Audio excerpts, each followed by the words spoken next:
the upset. He's the man at 135 now. Everybody got to come see George Kambosos if they want to be undisputed at lightweight. We got, it's a lot of guys out there. Ryan Garcia, since the fight, has called out George Kambosos. We know Devin Haney got a fight with Jojo Diaz. He needs to be worried about that. These fighters need to be focused on the fighter that's in front of you. Especially if you got a fight made, you, you need to focus on the fighter just in front of you, so you won't lose focus on that. Because these guys are hungry. They're coming to win. Jojo Diaz, he's coming to win. And Devin Haney needs to concentrate on that. Who else? Shakur Stevenson said he would fight George Kambosos. I haven't heard from Tank Davis. Maybe he came out and said something. But we got to give George Kambosos a lot of respect, man. He came in there. He won the fight. Like I said, I seen a couple of his fights. I knew he can handle himself in the ring. I didn't know he was going to beat, or I was not going to pick him to beat Lopez. But, he came in there, showed some footwork, showed a lot of grit, composure. T.O. came out in that first round, like I said in my previous video. But, Kambosos kept it cool, See, one thing about these mandatories that we have to understand is these guys do a lot of grinding, man. Like, they grind. And when they get the opportunity, these guys are hungry, man. You got to take these. You have to take these mandatories serious. Like, you really have to take these mandatories serious. And we are quick to say, okay, who you fighting? But I'm all about guys fighting in mandatories, because the mandatories, they become mandatories for a reason. They put themselves in position. They need to get their they shot at the title. So I don't mind when guys have to fight their mandatories. You know what I'm saying? If they're not gonna make a unification match, yeah, fight your mandatory, because the mandatory has been there. Under the limelight, not getting any limelight, probably fighting in obscure arenas in front of, hardly anybody. So they need their shot to see what they can do. And Kambosos, he capitalized on his shot. And I know everybody going to say that T.O. was not focused and not ready, and the fight was postponed. Both of those guys went through all the postponements. You know what I'm saying? It's not like Kambosos had a fight in between there, and T.O. didn't. They both sat out and waited for the fight to get made. And you can't have no excuses for Devin Haney. Not Devin Haney, for T.O. Because part of being great is being ready. Part of being great is being ready. That's part of your greatness. It's being ready. It's being ready at all times, anytime, to take on any challenge. That's just part of it. I can't. Now, I have no problem with T.O. and his father saying he won the fight, but they are a little delusional to say that they won the fight 9-3, 10-2. No, I didn't see that. Could you argue that T.O. won the fight? Yeah, you could argue that T.O. won the fight, but I thought Kambosos won the fight 7-5. Really, I thought he won the fight 7-5. The man came out in the first round and put the champion on the canvas. That set the tone right there. Already, T.O. is down 2-0 right there in the first round. So, listen, as long as it doesn't get crazy with the excuses, I think T.O. and his father can believe that they won the fight. A lot of fighters after the fight believe that they won the fight, even though they lost the fight. Especially when it's a close fight, you can say you won the fight, but officially you will have to accept that you lost. You know what I'm saying? Because y'all all had a chance to get in the ring and win the fight. You didn't win the fight. We know if you don't knock a person out, the judge is right there. So someone is going to judge you based on what they feel, not based on what you feel. You're not a judge. The fighter is not a judge. So when a judge says you lost the fight, you can disagree, respectfully disagree with the judge, but you have to accept the black and white. I know T.O. gonna take him a couple days to sink in. Maybe it may take a week, may take a couple weeks, but eventually he's going to say, okay, I lost the fight. He probably gonna go back and look at the fight. Or I say, yeah, I could have been sharper there. To me, what T.O. messed up is, I don't mind guys going for knockouts, but you have to put the work in to get the knockout. in most cases, you have to put the work in and get the knockout. He left himself open to getting countered the way he got countered. I don't think he was hurt bad, but you still went down. You still sat down. So that's still 2-0. It don't matter if you, they don't judge a knockdown based on if you're getting up stumbling or you're getting up and you don't have your faculties. No, they just base it on you getting knocked down. And you got knocked down. I can understand that him and his father are upset about the loss. They had a lot of things. See, I didn't like the fact that they were talking about all these other fighters and he had a fighter right there in front of him. I don't like the fact that he was talking about Haney. He was talking about the takeover. We're going to do this. We're going to do that. Well, take over Kambosos first, because that's the guy you have to take over first. For you got to go to all these other guys, all these other steps. Once a fight, like if you don't have a fight made, then you can talk about this guy, this guy, this guy, this guy. You have a fight made, man. You got to be focused, man. You got to be focused on the task at hand. I thought if T.O. would have came out and used his jab more, he kind of just left the jab at home. He just didn't want to use it. I understand he said he was trying to get him out of there in the first round, but you have to also have this in your mind. Okay, I'm gonna try to knock the guy out in the first round. What if I don't knock the guy out in the first round? Then what? Okay, now let's go to plan A. You go to the corner. Your father said, okay, we try to knock him out in the first round. Now let's get on that stick. Let's get on that jab. Let's walk him into something. Let's be patient. Let's box him. And then in the moments when we have to counter him, let's counter him. Let's do things like that. Not his father saying, "Oh, you're gonna knock this guy out," or we're gonna party after this. We're gonna celebrate. I don't think his father was giving him the what was really happening in the fight. Especially now, if T.O. didn't get knocked down in the first round, then the conversation could have been what the conversation was. But the fact that he got knocked down in the first round, now we have to say, okay, we got reckless. The guy knocked you down. Now let's box. Let's use our skills to win the fight. Because that's one thing that T.O. Female father always talk about. He always talk about how skilled his son is, right? He always talk about like my son's skills is above everybody else. All these guys. So after your son got knocked down in the first round, you should have said, okay, let's skillfully knock him out. Because you can also skillfully knock a guy out. It don't have to be that you rock 'em, sock 'em robots. You can go out there and skillfully knock a guy out, and you can be patient. Now, he did knock Kambosos down in the 10th round, but by that time, you have gave up so much momentum, man. And then the judges, hey, look, they're there judging they're there judging, but the judges also have something in their mind too. Like if you a heavy favorite like you are, and all of a sudden the guy, what's up, man? What's up, Hype Low?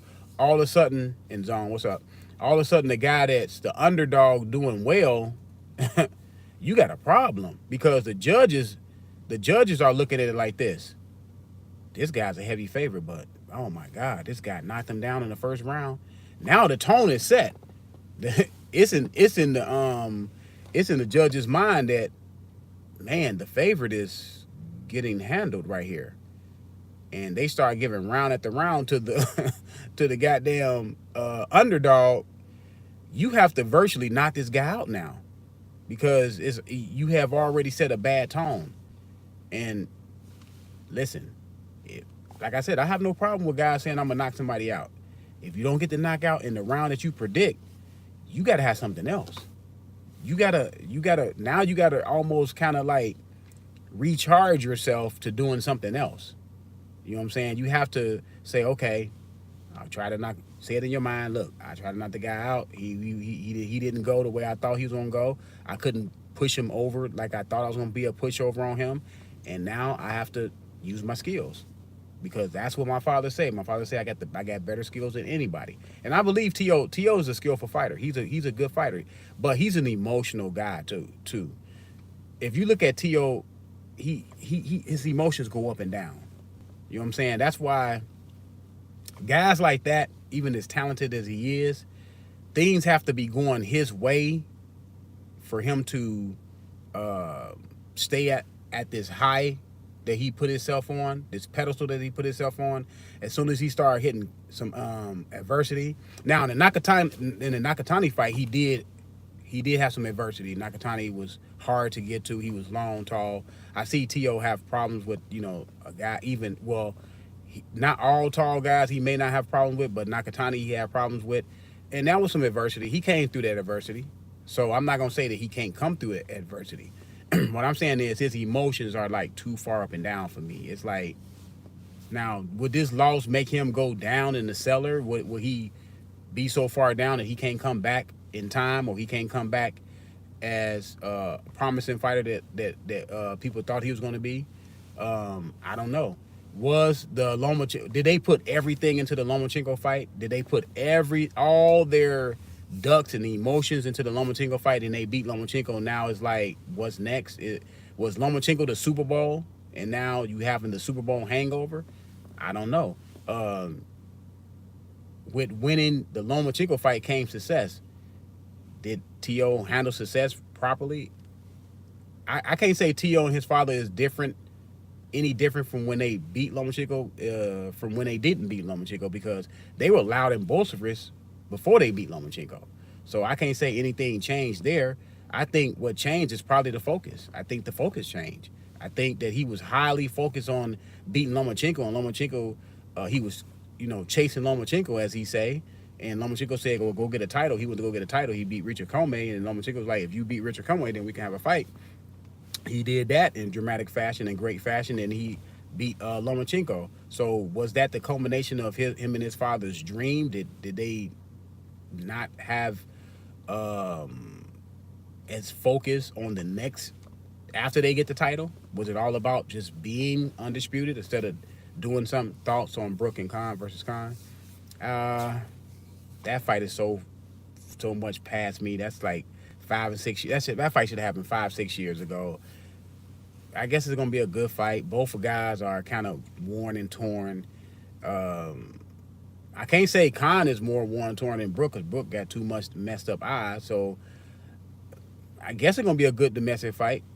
That may be a great fight because both guys want to win. They want to say, well, at least I'm the king at 140 in the UK. You know what I'm saying? So that's bragging rights. So that might be a great fight. Who do I have winning the fight? I'm a favorite Brook. I'm a favorite Brook to win the fight. Y'all do know the Amir Khan is with Terrence Crawford trainer, Bomac. But I'm gonna go with Brook. I'm gonna go with Brook probably by stoppage. Brook looked good versus Terrence Crawford in the first couple rounds. Brook actually looked pretty good. Who did Khan fight last? Did he fight that one guy that he fought in Dubai or whatever he fought the guy at? But it was a lower weight guy. He stopped him. I got Brook by stoppage. Yeah, I got Brook possibly by stoppage. But Khan may be so up for this fight that he may go in there and fight and take a lot of Brook's punches, and just because they don't really like each other, and it's a motivation in that fight between those guys. It's a hatred between those guys. They don't want to lose to each other. So, and I think it was more on Khan's side. I think Brook always wanted to fight. I think Brook always wanted to fight Amir Khan and was always willing to make the fight with Amir Khan. I think it was Amir Khan that was holding that fight back. But, I got Brook. Brook probably winning the fight. But I'm going to talk about Kambosos, man. Kambosos, hey, we got to start giving these guys who go in there and do these things. I'm glad he went in there. He just shook up the lightweight division. Now, I'm not going to say I'm hoping Devin Haney lose to Jojo Diaz, but if Jojo Diaz win, that'll be great too. Now we'll have two of these young fighters with a loss, and now we can see what they going to do and how they maneuver now, because when they're undefeated, they move and maneuver a certain way that we don't like the way they maneuvering, and they talking a certain way, and they avoiding a certain way, or they holding the fight out. When they start losing, there's no more that you can hold the fight out. Now, Kambosos said this too. Y'all gonna have to come to Australia. And I'm with him on that. And if I was him, I'd stand on that. Y'all have to come see me in Australia. Y'all want these titles, y'all have to come get these titles off of me in Australia. I'm with that.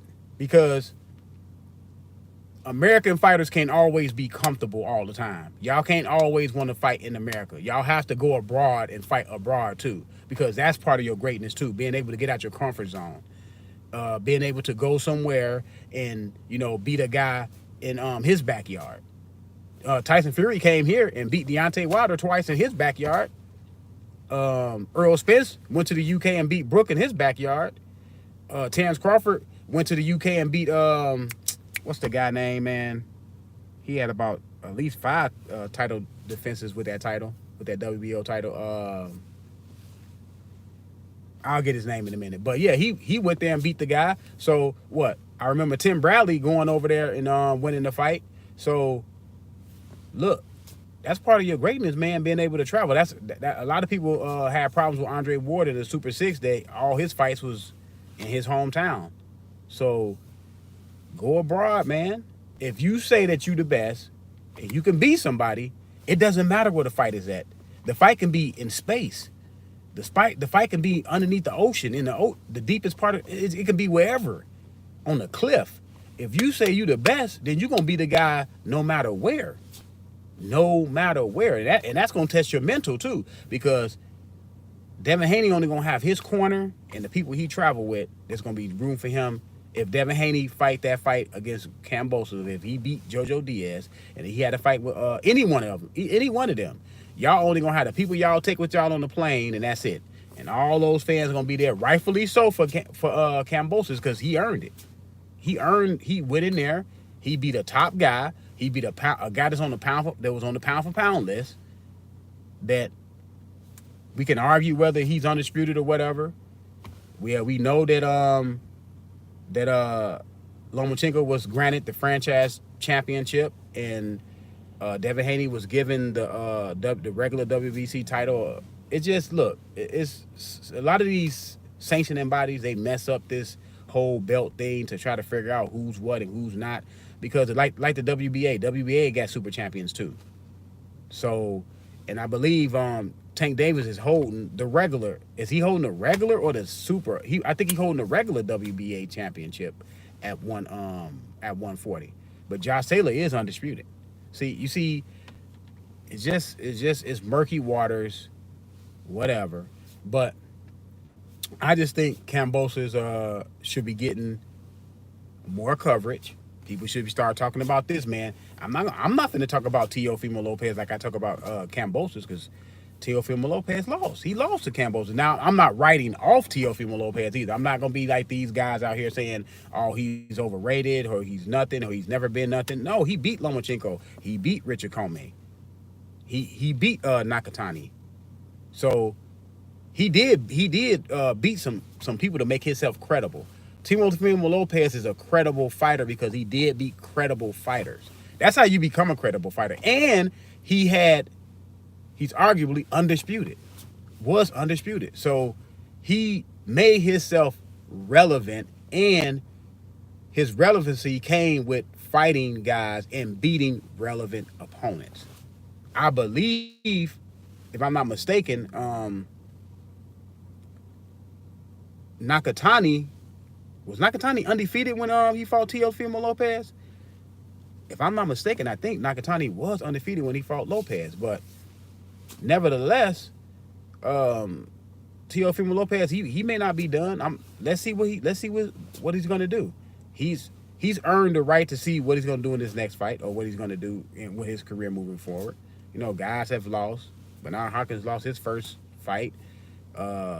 We seen Canelo lose to Mayweather. I know people gonna say that's Mayweather, but we don't even know what Kambosos is gonna be. Maybe Kambosos from here will probably be one of the best lightweights of all time. We don't know. We have to see. We have to let the thing play out. You know what I'm saying? I got Kambosos. I would favor Kambosos to beat Devin Haney. I've never seen Devin Haney beat anybody. For me to say that Devin Haney, Shakur Stevenson, even T.O. before he lost, and Gervonta Davis, I'm not finna just pick them. Neither one of them fighters have showed me anything where I'm gonna just comp block, just pick them all the time to say, well, this guy, I don't see this guy losing. No. I mean, like, I'm not saying just losing. I'm just saying to say I'm gonna pick this guy every time, that his talent is so much greater than everyone else. Well, I'm gonna say I'm gonna pick him every time. None of those guys have shown me. They haven't shown me enough to say, well, man, I could pick you every time and feel good about it. No, I can pick Kambosos to beat Gervonta Davis. I can pick him to beat Shakur Stevenson. I can pick if he fight if Kambosos fought Shakur Stevenson right now, that's a 50-50 fight. If he fight Gervonta Davis right now, that's a 50-50 fight. If he fight Devin Haney right now, that's a 50-50 fight. it, those guys are 50-50 for me because they haven't shown me see Kambosos have beat a Teofimo Lopez that was credible. Because what made Teofimo Lopez credible is he had all them titles. And he had beat Lomachenko. And he had put a little bit more on, a little bit more meat on the bones when he beat Comey and he beat Nakatani. So Kambosos have beat a credible guy, credible guy, and arguably he's undisputed right now. Tank, who have Tank beat? Nobody that I can say, well, have Tank ever been in like a fight when he went into a fight and he was an underdog or a 50-50? Have Shakur Stevenson been in the fight to when he was an underdog or 50-50? I don't know was he against Jamel Herring? Who was favored? I believe Shakur Stevenson probably was favored. So have Devin Haney been in a fight where it was 50-50 or he was underdog or well, he's a big underdog? Like, no, those guys have not even been in those type of fights. And they haven't beat anybody for me to say that they are great fighters. Just haven't. Got a lot to prove, man. Still have a lot to show. Kambosos showed me something. He showed me something on Saturday. He showed me that he can go in there and be the top guy that was on the pound-for-pound list, the guy that had all them titles. And if I'm not mistaken, Kambosos is the ring champion. So I'm picking Kambosos to at least be 50-50 with all those guys. And the way his style, in the style that Kambosos fight, and he's at 135, I will pick Kambosos to beat Tank Davis at 135. I will pick Kambosos if Tank Davis was to say he want to fight Kambosos at 135. I will pick Kambosos. Kambosos is 5'8", 5'9", something like that. Can box, can move. And what do Tank Davis have? You can see some trouble. He have guys that move away from his power. Yes, Tank Davis is powerful. Yes, he has. Yes, he's a really good athlete. He can punch. He's fast. One thing that I can see is his movement in the ring with a guy that can move and a guy that can move intelligently. How I seen Kambosos move in that fight with Teofimo Lopez. Make no mistake about it. That was not a fluke. How he beat Lopez. That was not a fluke. He beat him strategically. Yes, and that's the type of fight that you would have to fight against a Tank Davis. You have to be very strategic because he does have power that can put your lights out in any round. He could put your lights out. I believe Kambosos because of his style. His style is a style that can beat a Tank Davis. You don't have to match power with power when you're fighting another guy that can punch. You have to be more skillful. You have to be smarter. You have to do different things in the ring and bring different wrinkles in the ring to offset his power. To not let him land a big shot on you like that. Like he walked. This not gonna be when he walked my guy down and hit him with the uppercut. No, Kambosos is a real. He's a real fighter. He's a real good fighter in the style that he fights at. And I will favor him to beat now he will have a little bit more trouble with a Devin Haney, a Shakur Stevenson, because those guys box as well. Boxers don't like to box with boxers. Boxers don't like other boxers that can box and got skill. I'm not saying that Gervonta Davis can't box. Gervonta Davis is a hunter. He likes to hunt you down. He's trying to knock you out. I have no problem with that. Actually, I like fighters that can hunt guys down and knock guys out. I like knockouts because knockouts leave no no room for no one to say no silly stuff. That's why I like knockouts. But yeah, I would pick Kambosos at 135 to beat Tank Davis. I know a lot of people say, well, that's wrong headed. No, that's not wrong headed. Who have Tank Davis beat for me not to make that pick? For me to say that I think he could beat him. Who did Devin Haney beat for me to not to say that I can pick Kambosos to beat him? Who have Shakur Stevenson beat for me to say that I can't pick Kambosos to beat him? They haven't done anything. You can say they talented. Yeah, they all talented. All of them are talented. Kambosos showed that he talented. They all talented. So, name, because some people are just going off the name. Like, well, how can you pick him against Tank? How can you pick him against Haney? How can you pick him against Shakur Stevenson? Because I'm seeing that the guy can handle himself and the guy can fight. His skill is matching what's next for Wilder. I don't know what's next for Wilder. I think Wilder need to rest for 2 years. Yeah, Wilder need to go ahead and rest for 2 years, man. Heavyweights age, a whole lot different than the little guys. Now, I don't know how much those 2 fights with Tyson Fury took out of him. Tyson Fury might have beat the fight out of him. Tyson Fury may have beaten all the fight out of Deontay Wilder. Deontay Wilder may not be Deontay Wilder again. So and we see what happen with punchers, man.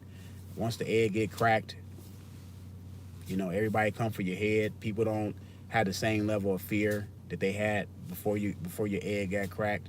People come at you different. You don't get to win the stare down anymore. You do not get to win the press conference anymore, and all the psychological stuff. You don't get to win that no more. Deontay Wilder do not get to win that. He doesn't have that in his favor no more. All that bomb squad and stuff like that. People gonna look at you. Okay, show me in the ring. So, yeah. So I don't know what's next for Deontay Wilder. Deontay Wilder probably just need to rest up for a couple years, man. Just rest up for a couple years. What, Deontay Wilder, 35, 30? Yeah, he can come back. George Foreman came back. A lot of fighters came back. So, yeah, he can come back. Fighters that fought a little bit long in the tooth at heavyweight. So, yeah. Heal up, Deontay. Heal up. Oh, and you got to file that lawsuit versus Fury while you at it. You got all this time on your hands. But, yeah, man, people trying to correlate that T.O. and his father can't accept the loss like what Deontay Wilder did. No, nobody did. Nobody that I know of in the history of boxing that lost did what Deontay Wilder did, and his fans did on his behalf. I know we didn't have social media for all them other fighters, but no fighter have went to the lengths that he did. Teofimo Lopez is not on the same level. Teofimo Lopez is on the same level as all these fighters that had close fights that believe they won the fight. It's a lot of fighters that believe they won the fight. Hey, I believe I won the fight. To believe you won the fight and say that somebody put some something in your drink, your trainer, to say somebody had an egg weight in their gloves, to say the suit I wore down my legs, that's totally different. You know what I'm saying? That's totally different than what Teofimo Lopez. It's not even close. It's not even close. Teofimo Lopez lost the fight. Officially, he lost the fight. On black and white, he lost the fight. He has to accept that at some point. Someday he has to accept it. But, we'll see. And Deontay Wilder didn't accept the fact that Tyson Fury beat him in the corner. He said, I don't respect you. I don't want to talk to you. I don't respect you. I'm not going to shake your hand. So he still couldn't accept it after he got knocked out the second time. The man stopped you twice. I mean, what else do the man have to prove? Okay, this is what y'all say. Y'all say that he had egg weights in his gloves and he did this and he did that. Oh, that's the first. That's the second fight. What happened in the third fight? What happened in the third fight? The third fight was actually a more brutal beating than the second fight, in my opinion, because he got to line you up and put you to sleep at the end. In the second fight, Mark Breland saved you from that lineup because you was about to get that same lineup in a knockout in the second fight if Mark Breland went to threw the towel in. But now, you had a yes man in the corner, and he didn't throw the towel in, and you slept on the canvas. It is what it is. But enough about Wilder. Forget about Wilder. Kambosos is the man. Y'all got to come see Kambosos in Australia. Y'all got to fly to Australia and go see Kambosos. He got a lot of options because Ryan Garcia want to fight him. Shakur Stevenson want to fight him. Devin Haney definitely want to fight him. Now what's going to happen is Devin Haney going to look at Eddie Hearn and say, how much money are you willing to pay Kambosos for me to be undisputed? And I think because the fight will probably be on the zone, I think Eddie Hearn then would dish out the money. Eddie Hearn will say, if now Devin Haney got to beat JoJo Diaz. That's not a shoe-in. JoJo Diaz is a tough guy, tough little short compact guy. So we don't know what's gonna happen with that. But I think this loss that Teofimo Lopez had is gonna make Devin Haney be more and more on his stuff, because he see that you start talking about other fighters and this and that, and I'm gonna do the takeover and this, and me and my father, and his father was like did an interview with Radio Raheem. And he was telling Radio Raheem, my son lost. Now we can't say we better than Mayweather. Is that what you worried about? Saying that you better than Mayweather? See, this is y'all problem, man. Y'all all trying to follow that Mayweather blueprint and trying to do the Mayweather thing. You can't do that, man. Mayweather was able to establish himself early, get the De La Hoya fight, beat De La Hoya. Then he became the guy that can call all the shots. So everything had to come through him. So he can sit back, pick off who he want to fight, look at the weaknesses of the guys, and figure out who he want to fight this way, to that way. Then he can retire, let the mix up again, let them all mix up again. Then he can come back and say, well, okay, Victor Ortiz, you just knocked out Berto. Oh, I mean, not knocked out Berto. You just beat Berto. Okay, I'll fight you. And then I'll retire again, and I'll come back. I'll fight Marquez. Marquez, you've been giving Pacquiao all them problems. I can come back and fight you. I can retire again, and I can come back and fight Shane Mosley. Shane Mosley, you just beat Margarito. I can come back and he was able to do that. Y'all can't do that, and no one is going to be able probably to do that again in the history of boxing. Now Canelo is doing it. Canelo is doing it right now. Canelo lost to Mayweather, and he was able to revamp his career. Now his career is mostly about. He was undisputed at 168, and now moving up in weight and trying to collect titles here and there, here and there. So, not to say T.O. can't come back. He can come back. But we'll see, though. You know what I'm saying? We'll see. If he always say he's a true champion. A lot of times, true champions have to come back and see if they can win after they lose. I'm out, y'all.